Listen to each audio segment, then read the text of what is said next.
নমস্কার, welcome to শাম্পাস kitchen. আমি চলে এসেছি আজকে ছাদ বাগানে পুঁই শাক গাছ হয়েছে। এখান থেকে আমি কয়েকটি পাতা তুলে নেব। আমি আমার প্রয়োজন মতন পুঁই শাক পাতা তুলে নেব। দেখুন আমি তুলে নিয়েছি আমার প্রয়োজন মতন।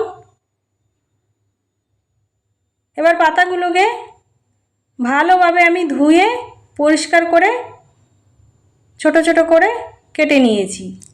এবার ওই কেটে রাখা পুঁই শাক পাতার ভিতরে আমি নিয়ে নেব স্বাদ অনুসারে নুন, আর নিয়ে নেব হাফ চামচ হলুদ গুঁড়ো, আর নিয়ে নেব 1 চামচ ধনের গুঁড়ো, আর নিয়ে নেব 1 চামচ লাল লঙ্কার গুঁড়ো, আর নিয়ে নেব কয়েকটি কাঁচা লঙ্কা কুচি। আর এখানে ছোলার ডালটা আমি 1 ঘন্টা ভিজিয়ে রেখে এরকম দরদরা করে বেটে নিয়েছি। সেই ডাল বাটাটাই আমি দিয়ে দেবো।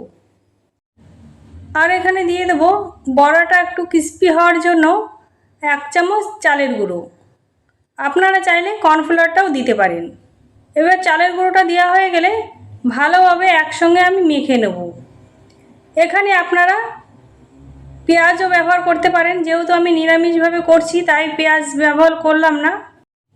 আমি এখানে ভালোভাবে মেখে নিয়েছি। এবার এইভাবে করে আমি বড়ার আকারে করে তেলে দিয়ে ভেজে নেব। একটা প্যান বসিয়ে দিয়েছি, গরম হয়ে গেলে বেশ কিছুটা রিফাইন তেল দিয়ে দেবো। তেলটা ভালোভাবে গরম হয়ে গেলে আমি পুঁই শাক পাতার মিশ্রণ বড়ার আকারে করে দিয়ে দেবো। আমি 2 ব্যাচে করে বড়াগুলোকে ভেজে নেব।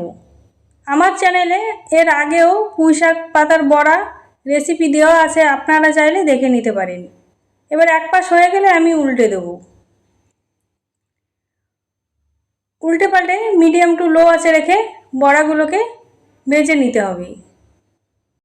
অপর পাশে হয়ে গিয়েছে, এবার আমি উল্টে দেব। আমার চ্যানেলের রেসিপি যদি আপনাদের ভালো লেগে থাকে একটা লাইক করবেন, নতুন বন্ধু হয়ে থাকলে চ্যানেলটিকে সাবস্ক্রাইব করে আমার পাশে থাকবেন।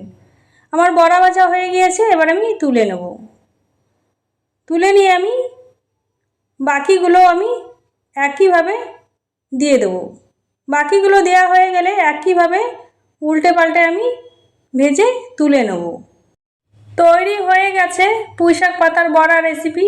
একটা ভেঙে দেখিয়ে দিচ্ছি কতটা সুন্দর হয়েছে ভিতরটা। দেখতে কিন্তু যতটা সুন্দর হয়েছে, খেতে কিন্তু তার থেকে বেশি সুন্দর হয়েছিল।